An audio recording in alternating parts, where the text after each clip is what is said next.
It was almost like a switch flipped where it's like, okay, you're going to be okay. Like, you will be okay. At that point, it was kind of a decision to be okay, but then all of a sudden I found myself like not having to think about being okay. Like, I was just happy again, and doing this scroll saw work and making signs brought me a ton of joy and finding a passion. I found this purpose for myself where I could do things for other people that would make them happy, and I think when you make other people happy, you also find the most happiness in that. Like, I'm so excited when someone is happy with something that I've made them or give them, and that makes me the happiest, is making others happy. I am Kelly Shirey, and I own Eden Woodcrafts, and I am a scroll saw artist.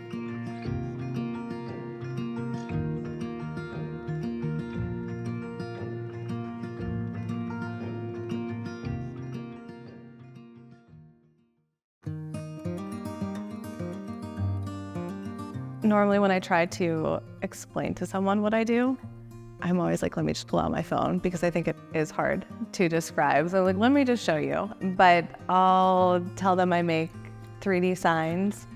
And one of the first things I will touch on, because people can easily grasp that, is I will take people's handwriting and turn it into a sign or artwork. Then the other thing that I do is newborn footprints.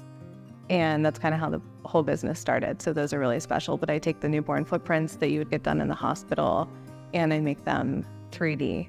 From there, I also do logo work, nursery signs, really anything that people bring me the ideas for. Is kind of where I'm at with it now. Like, my favorite piece I've ever done is probably my daughter's footprints, because that was my whole why behind this. And that, I think, is the most special to me. But then from a creative standpoint, I did I call him cameraman, but it was just a local photographer's, not even his main logo, but just he has this little man with a camera for a head. So thus he became Camera. Finn actually named him Cameraman. But I got really creative with that, and it was fun to take something very, very simple.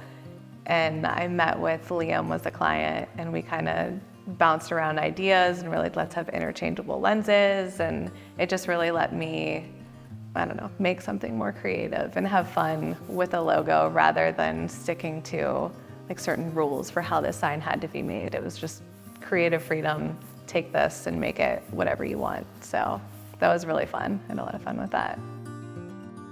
This is my favorite piece to date.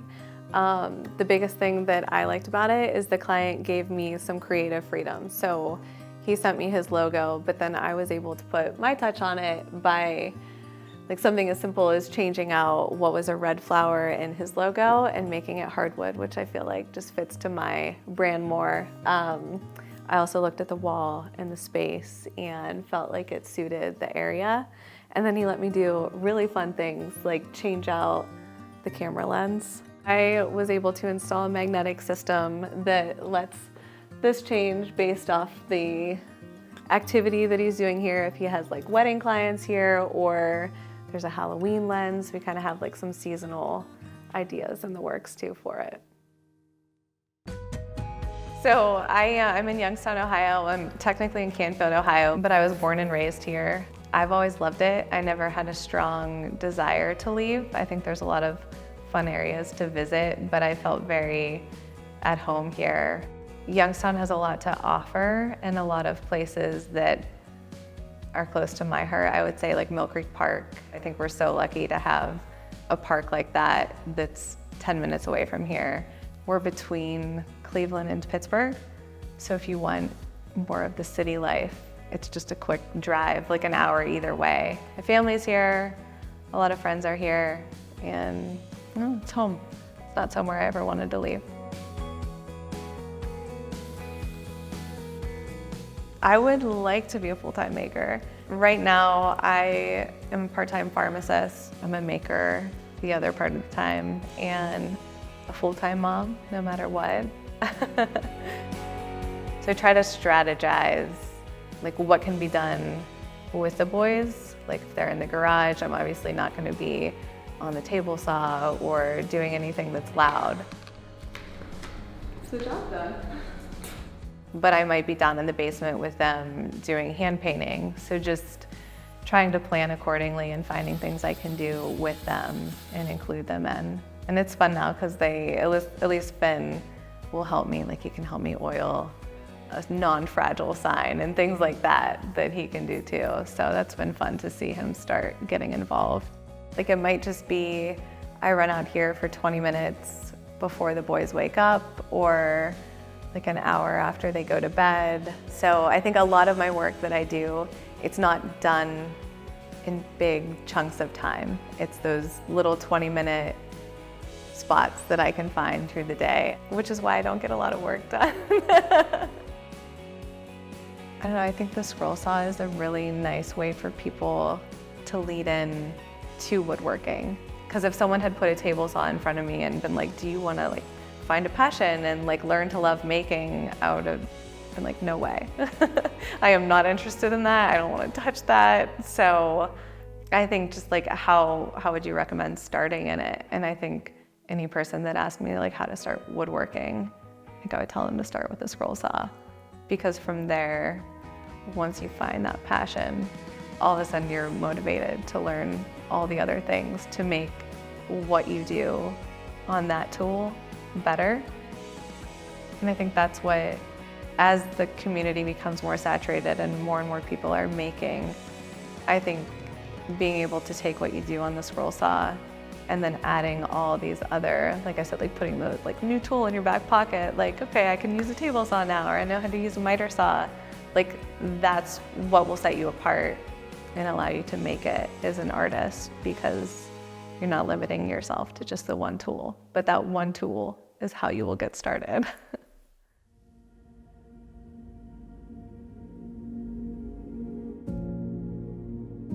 My husband and I don't think we ever expected the journey that we would go on to have kids.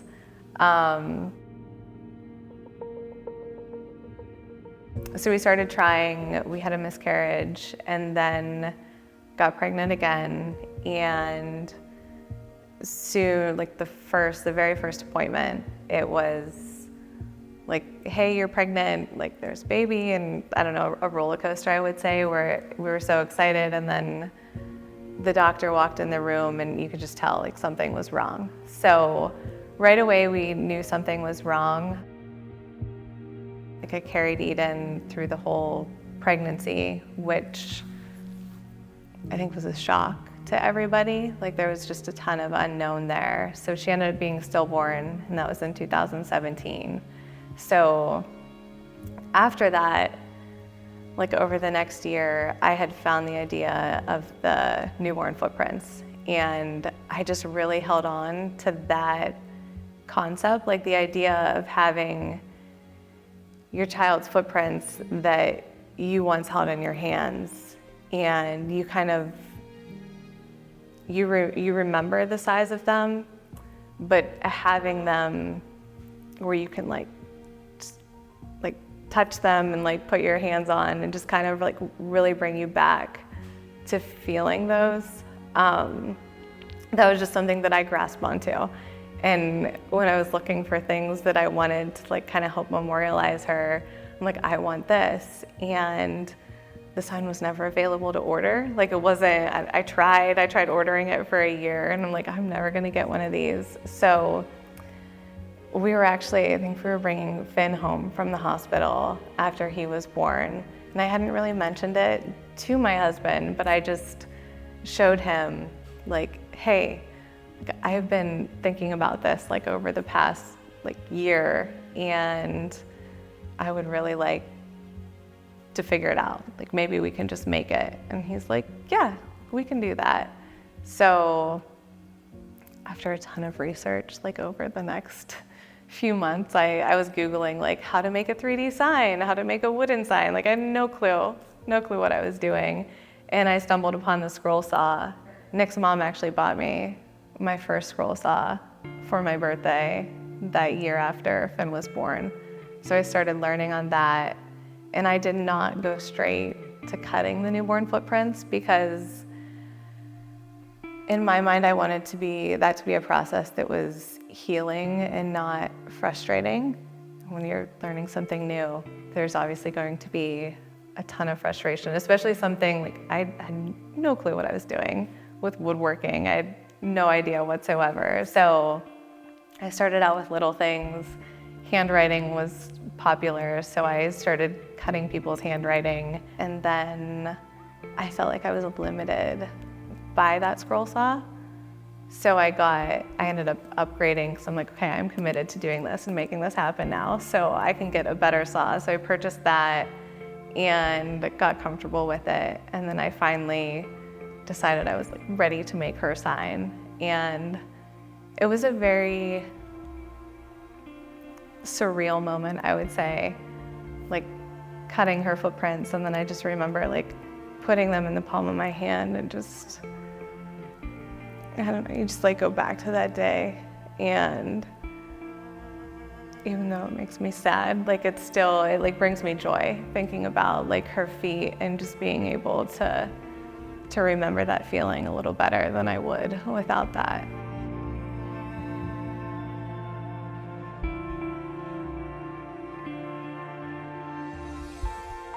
I mean, even though a lot of what I've talked about on the trail or things like I've worked through have been hard, it's just like once you sort through it and like you finish your walk or your run, like you just feel better.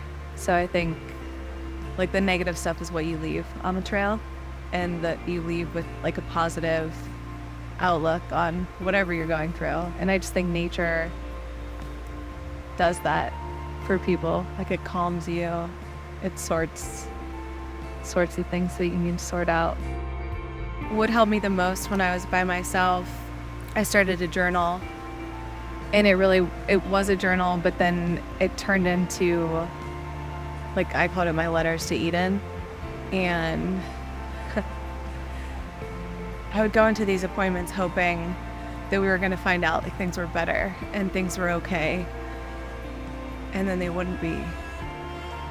And I would just kind of write out to her like, this is what's going on with you, like I'm so proud of you for being strong, or like, you know, you grew this much. So it was like trying to tell her all the positive things, and then what else was going on and how I was feeling, and just phrasing it like a letter to her really helped me. And I continued to do that after she passed too. Like, and I still will write like one, even if it's small, one letter to her every year, and just, you brothers now, like what would it be like if you were here? So I just think myself like having that spot to go to, and again, there was like so much to sort out.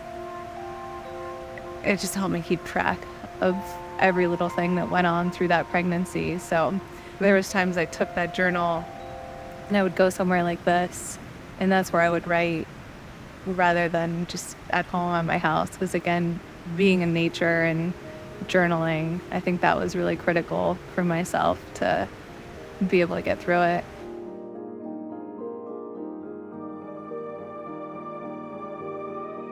I think it totally changed my life. I mean, not just the scroll saw, the whole experience with her has taken me on a path that none of this wouldn't happen. Like, we wouldn't be sitting here now. I would have never thought I could be interested in woodworking. It was never an area that interested in me, and now it's what I love, it's my passion. So I think it changed that course as far as what do I want to do with my life.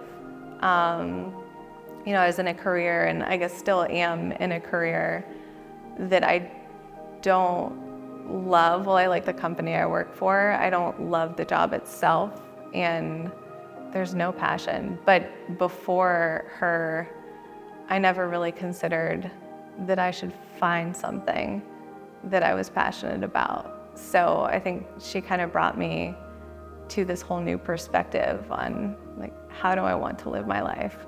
And I want to live it with more joy and I want to be home for my kids. Like when they get off the bus after school, I want to be here. And it's like all of a sudden she showed me this path where, hey, I have the opportunity to do that more. So yeah, I think it totally altered where I would be right now, and I'm grateful for that.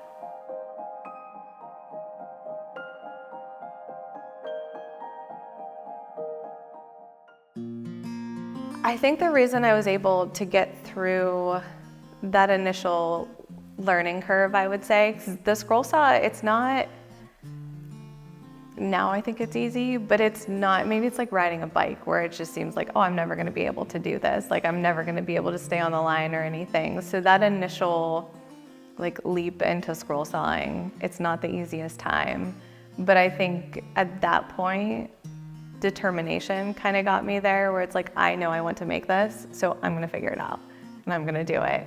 But then through that process, and once you kind of get over that, I have found like my time at the scroll saw, if I just need to like quiet my mind or think things through, like I'm just gonna scroll something, because that's where I feel very at peace and I feel like I can clear my head. And I don't know, it's very much a healing process. And I think it's interesting, if you talk to other scroll saw artists, I think we all kind of say a very similar thing about that tool, and that we all find healing and peace there.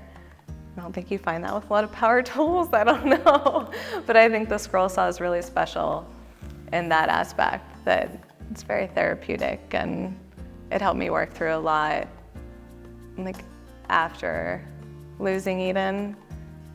And yeah, just a place where I found peace. Yeah, self-taught, I feel like I didn't have a lot of guidance, so I had a lot of frustration. And then I got on social media, I started my Instagram page, and that's really my main platform that I use and where I found community.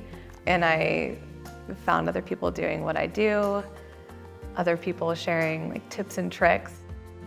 It's the best way to do it. Nobody else does it like that. So now I always share things in my stories, and if somebody messages me a question, like I try, even if it's not right away, I always try to answer every question that I get. I've gotten the question on more than one occasion, like, why do you tell people how you do the things that you do? Like, why do you share your secrets? But I always like getting asked that question, because for me, as I've said, I found a lot of healing, fulfillment, joy, purpose, like all those things in the scroll saw and doing what I do.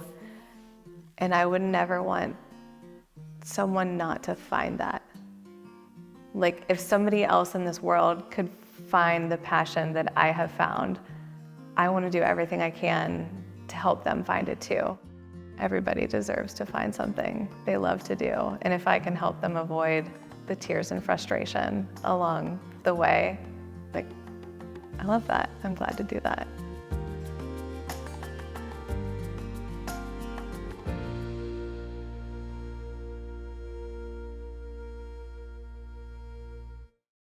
I mean, having people to talk to and sharing your grief, I find that a lot, that when you find people that have gone through similar situations, that really helps. I think after I lost Eden, and really even more when we were going through the pregnancy, there's not a lot of people that have been through that. I was very, very lucky. We have, actually that sounds crazy saying you're lucky for something like that, but just the fact that I had someone that I felt like really could understand.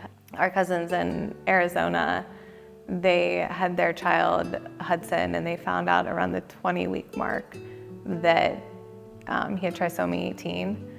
So, you know, if he made it, his life expectancy wasn't good. So they kind of went through this journey with their pregnancy of like still finding joy in a child that you know you most likely aren't going to get to keep.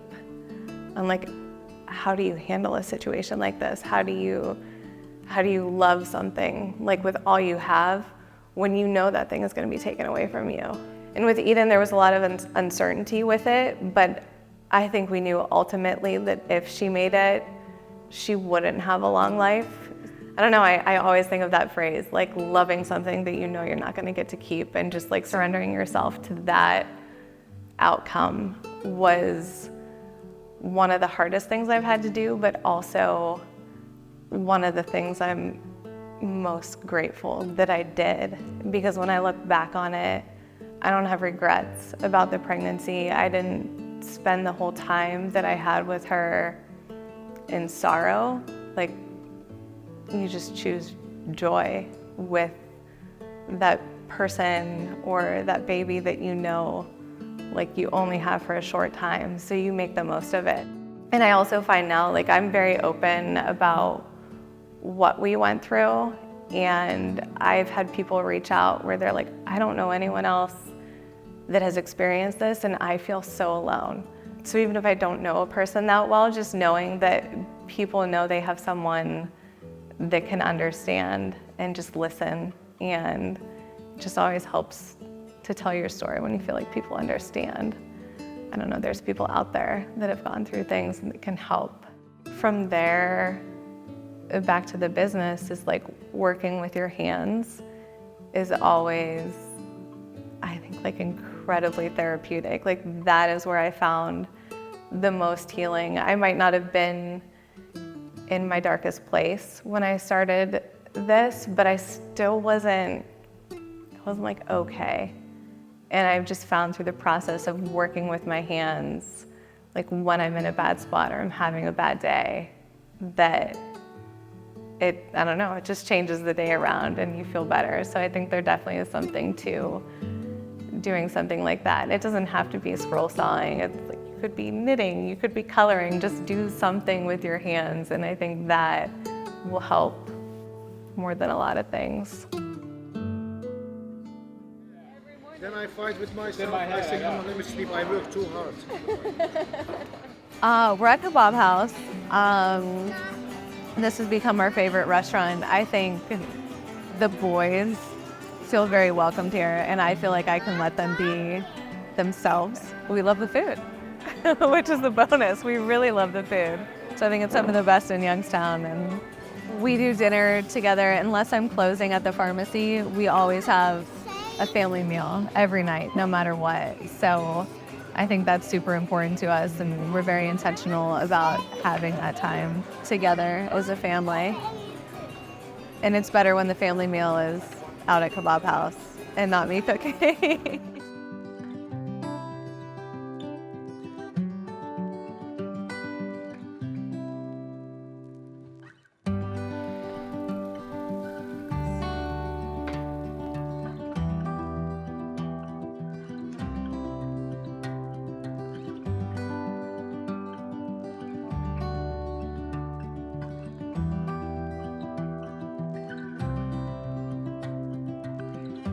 What inspires me? I like learning new techniques. So with the logo signs, I think every logo sign that I've done, I've added like a new tool I can put in my back pocket, like a new thing that I can add on to other signs. So I get really excited when I learn something new. All of this in general, I don't think is something that has come naturally to me. I don't know if I have to work harder at it than other people do at learning, but sometimes I feel like I have no idea what I'm doing, actually all the time. And I see so many people that I think they just pick up a tool and I feel like, oh, they just know how to do it. And then I'm like, oh, let me read the manual and like, what's this mean? And all this, like, I just have no idea. But oddly, in a sense, I love that I have no idea.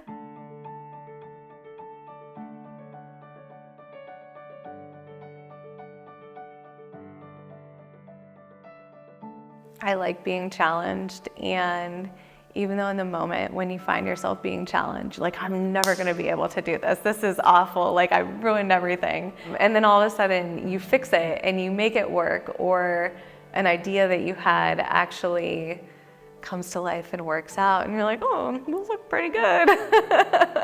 Then I don't know, I think I love, like, I get to the end of the sign and I'm like, man, I made that, like I did that. And that just makes me eager to start the next one. And then I start the next one and then I'm back to the bottom where I'm like, I have no idea what I'm doing. But I think every time I get to that point and then something actually works out and it looks good, like I get a little more confident that, yeah, I'm gonna figure this out. So I like the challenge. At least 95% of days, I don't need motivation to get in the shop because I truly love doing this. This is like where I decompress and like I put on some music, I get to work, and I have mostly great days out here. So, I mean, there are some days where I'm just like, I'm just tired, like I just want to lay on my couch, but more often than not, even if I'm tired, I'm still more excited to get out in the shop and being able to come out here and you have like the light pouring in and it's just like this whole, even though it's kind of dirty, it's this whole like fun environment for me and just a space that I love being in. So I don't think I really need motivation to do it. I just really like it.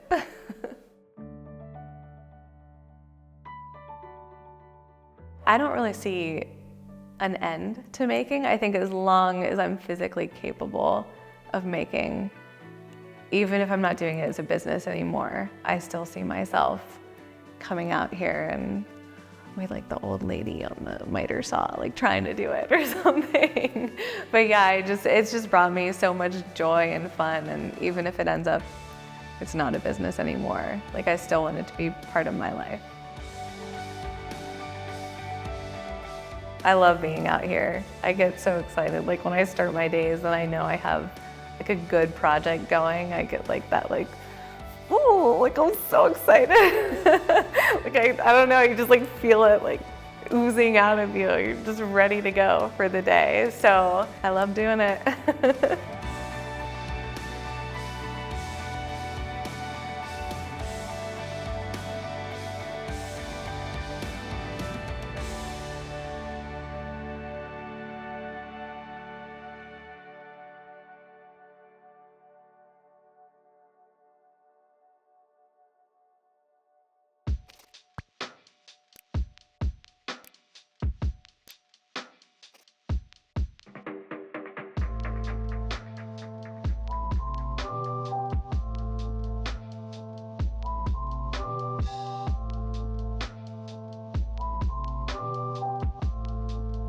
I have to pee again. Oh, do you want a break? No, I'll be okay.